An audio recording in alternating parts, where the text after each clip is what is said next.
Gaza is rich, gas rich, at least 1.4 trillion cubic feet rich, to be precise. But there's a catch. Geologists and natural resources economists have confirmed that the occupied Palestinian territory lies above sizable reservoirs of oil and natural gas wealth in Area C of the occupied West Bank and the Mediterranean coast off the Gaza Strip. To date, the real and opportunity costs of the occupation exclusively in the area of oil and natural gas have accumulated to tens, if not hundreds of billions of dollars. Back in 1999, the Palestinian authorities signed a deal with British Gas. Just off the Gaza coast, they struck it lucky, and 2 wells were drilled. That's Gaza Marine 1 and 2. It was a multi-billion-dollar gift from God, an economic boon both home and abroad. This is one of the key messages here today. There will be gas available for export. And from my conversations with Palestinian officials, including President Arafat, it is clear that they have no interest in just sitting on a gas surplus.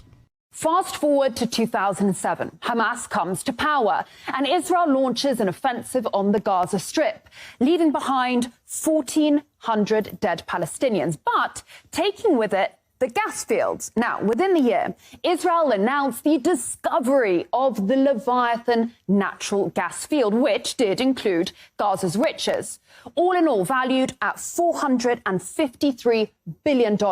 Now, since then, Gazans haven't seen a shekel, or to be more accurate, they have been denied around $47 billion in revenue. As for Tel Aviv, well, it's gunning to become a new hub. This is a historical moment in which the small country of Israel becomes a significant player in the global energy market. The Memorandum of Understanding will enable Israel, for the first time, to export Israeli natural gas to Europe. And it is even more impressive looking at the significant set of agreements we signed over the last year, which position Israel and the Israeli energy and water sectors as a key global player.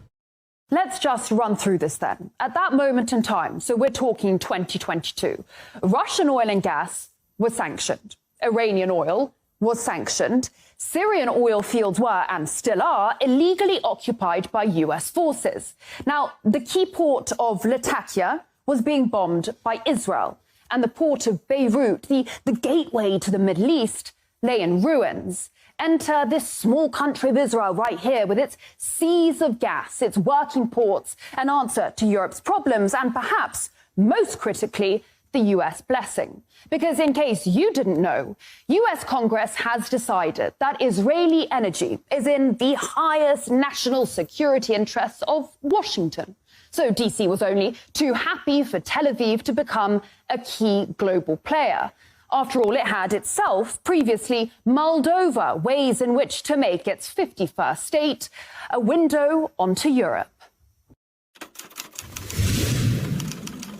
Another interesting application of nuclear excavation would be a sea-level canal 160 miles long across Israel, connecting the Mediterranean with the Gulf of Aqaba and thus the Red Sea and the Indian Ocean. Such a canal would be a strategically valuable alternate to the present Suez Canal. The Suez Canal is a gold mine. It connects the Mediterranean Sea to the Indian Ocean via the Red Sea. It is the link between Asia and Europe. Every day, almost 3 million barrels of oil, 8% of global LNG, 50 ships, $9 billion worth of cargo, 12% of global trade all pass along this right here single canal. Remember in 2021 how a container ship ran aground in the Suez? Global trade was brought to its knees. The alternative route via the Cape of Good Hope adds around 9 days and 7,000 kilometers to the journey. There is no replacement for the Suez Canal, except perhaps for the Ben Gurion Canal. Now, what the US had been thinking about back in the 60s was dropping 520 nukes on parts of Israel, all to build a 260-kilometer-long canal that would start at the Red Sea down there in the port city of Eilat, run through the Negev desert and pour out into the Mediterranean. Where exactly? Right next to northern Gaza, the same northern Gaza that is currently being bombarded and depopulated. Egypt and its money-making Suez Canal would just be sidelined.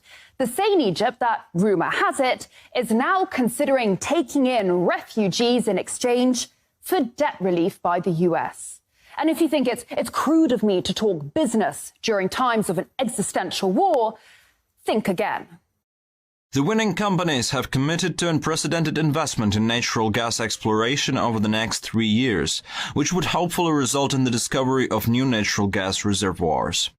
In recent weeks, Tel Aviv has handed out 12 new licenses to 6 companies, on top of the plan to tap more of the Gaza marine resources. This area is a strategic gold mine. The Israelis have their largest foreign base down the Red Sea, just off Eritrea. And here, a bit further down, Beijing has a naval base in Djibouti, a key piece in its enormous global infrastructure project, the Belt and Road, hated by London, Brussels and Washington alike. Always ask yourself, cui bono, who benefits? Because war is horror and war is hell. But never forget that war, above all else, is big business.